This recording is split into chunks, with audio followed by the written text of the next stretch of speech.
I'm going to say a lot in this review, so hear me out, and some of this probably is going to challenge what you already think about the weapon, and honestly, that's a good thing. Battlefield 6 has a bit of an echo chamber. There's a lot of information out there, a lot of opinions, and sometimes we forget that not all of it applies to every single weapon the same way. When it comes to the SCAR, the S0R-556 MK2, a lot of players have already written it off. Low damage for its RPM, one of the weaker rifles in Battlefield 6, and I think a big part of that is because it doesn't fit the mold of what people expect to work right out of the box. Because once that label sticks, it usually gets built the same way everything else does. Suppressor, flash hider, play it safe. The echo chamber takes over.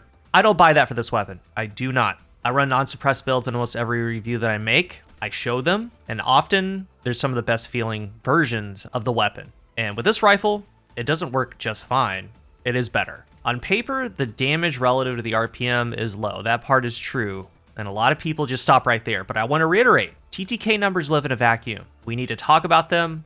We need to go over them. They are useful, but they are not the full story. When you look at the rest of the stats of the SCAR, and we will, the precision, the control, the stability, you start seeing what the weapon actually is. It's a style of rifle that's built to specialize in accuracy above everything else, above all else. That's the trade, and when you set it up correctly, it becomes a laser. The slower RPM weapons live and die on that hill, because in the end, if you're not missing, the damage doesn't matter. You are landing more bullets than the other guy because you're not fighting a recoiler spread. That wins the gunfights. Facts. The more I played with the SCAR, the more I realized that in most situations, suppressors, flash hiders, what you usually do to weapons, actively work against what this thing does best. They rob you of the things this weapon wants, and you end up trying to fix problems it didn't really have, creating ones it never needed. You're giving up accuracy for the feeling of safety. Everything that the SCAR wants is there, you just need to attach them. Most aren't. So today, we're going to talk about that. In the gameplay, I'm not hiding in corners, I am taking fights, I'm pushing, I'm holding lanes, I'm defending about 95% of it. I'm not suppressed, not running a flash hider, not because I want to be loud, it's because this gun lives on precision. It's set up in a way to succeed. You need to hit your shots, you need to land headshots, and when you do, the time to kill isn't a problem. With how I approach these reviews, I do give my opinion, but I want to lay it out so you can decide for yourself, so you can understand the weapon. And one of the best things about Battlefield 6, most every weapon in the game can perform if you run it the right way for your playstyle. Different guns fit different roles, we all have different backgrounds, different skills, we work from there. So to start, the S0R is not a stealth rifle, it's a precision rifle. If you lean into that, give it what it wants, it becomes one of the most consistent mid-range weapons in Battlefield 6. The attachments are there. You just need to equip them. Go outside of the mold and start wrecking people.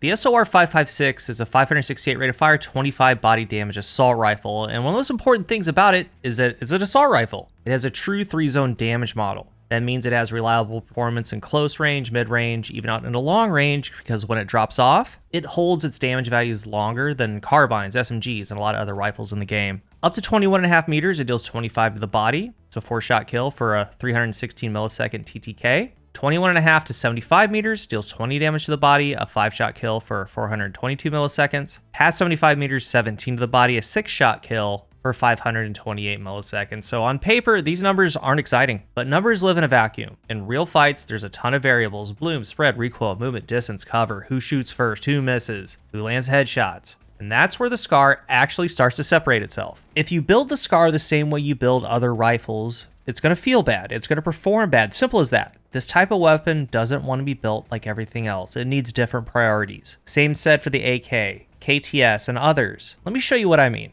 Take a typical meta-style thing that you think of, right? 30-point suppressor, maybe a high-angled grip, something that looks safe, looks normal, works fine, but you compare that to a build that leans into what the SCAR actually wants, what it wants to prioritize, I should say. High precision, high control, and in turn, that gives it pinpoint accuracy, tight bloom. The bullets are pulled inward, they cluster around your aim point. They don't wander, they don't drift, they go where you're aiming. And when you put them side by side, the difference is huge. One looks usable, looks great on most weapons, right? But the other, that's just different. That's a little bit different. And this is the entire identity of this weapon. The SCAR needs you to do this for it. If you don't, it's not going to get the chance to shine. One build was made to fit the mold. The other is built for what this rifle actually is. Because at the core, the SCAR is an inherently accurate weapon. Very low recoil, good precision stat, very controllable. That's the foundation. So everything that you attach should support that identity. It starts with the ammo. Synthetic tips, they are key to the SCAR. In a lot of ways, they solve the whole weak gun stigma by themselves, but this ammo type turns a SCAR into a headshot monster, which is what it wants to be. Up to 21.5 meters, it raises headshot damage to 44, so that gives you a 2-head, 1-body, ease of use, that's fast, forgiving, that's deadly. And we haven't talked about the 3-bullet kill, it's 211 milliseconds. That's not weak, that's extremely competitive. And even better, 21.5 to 75 meters, it deals 35 to the head, which gives you a 3-shot headshot kill. Or you can do a 2-head, 2-body. So the 211 millisecond kill is there up to 75 meters. If not, you have that fallback 4-bullet kill, even if you miss the headshot, or a couple of them. It's very solid with how stable this weapon is. And this space is where the SCAR makes its money, the mid-range. 20 to 75 meters, that window. And if a weapon's accurate enough, which this one is, you're going to be landing more impactful shots more often than people expect. I get a ton of 3 shots of this weapon at various ranges. A lot of them, and it's because of how it's built. High starting precision that goes even further, high control stat that goes even further, makes it have tight bloom. The first 3 bullets go exactly where you aim, and that's all you need. But even better is all the follow-up shots. They're still on point. So let's talk about the muzzle. I use the chambered compensator. It minimizes recoil buildup, improves recoil recovery. Yes, it spots when you fire, I know. And honestly, I'm over it. In this video and in many others, I've run unsuppressed builds all the time. This one is strictly unsuppressed, no flash hider. I still get high kill games, I still cap, I still defend, I still win a lot of fights. And the difference is my weapon performs better. And what I found on a weapon like this, the chambered compensator and the other attachments I'm going over, synthetic tips, it elevates it. It doesn't want to be that suppressor flash hider weapon. And at the core, what I found is that when you lock yourself into suppressors, flash hiders on everything, you're putting way too much faith in your enemy that you should not be. And if you're playing something like Red Sec, sure, the stealth matters more, but all other Battlefield 6 modes, just because they know where you are, that does not mean they're going to kill you any faster. Next is the barrel. Look at the difference between the basic barrel, extended, heavy extended. The heavy extended takes the precision from 48 to 57, and that is something that you want for the SCAR. My build sits at 57 precision, 66 stability, 1000 velocity, and low key, that velocity is another huge reason why the SCAR performs the way that it does, because at any range, what you aim at gets hit, clean. It's consistent, and that high velocity also helps reduce the effective deviation, the bloom, because you're not leading as much. The bullet gets there quick. The 6.864 vertical for precision and control stat help, base 30 round magazine, and a sighted choice. I really like the BF 2.5 and the Baker 3, but I also use the reflex from time to time. And what you end up with is a rifle that is extremely accurate, extremely stable, and all of this with its velocity supports headshot base damage. That's why it works. It's the same reason why the AK, KTS, they benefit from synthetic tips too. I've talked about the AK and I will be talking about in the KTS soon. These accurate weapons are accurate enough that they want to use that ammo. And these types of weapons need to be something different than what you're used to. They have different priorities.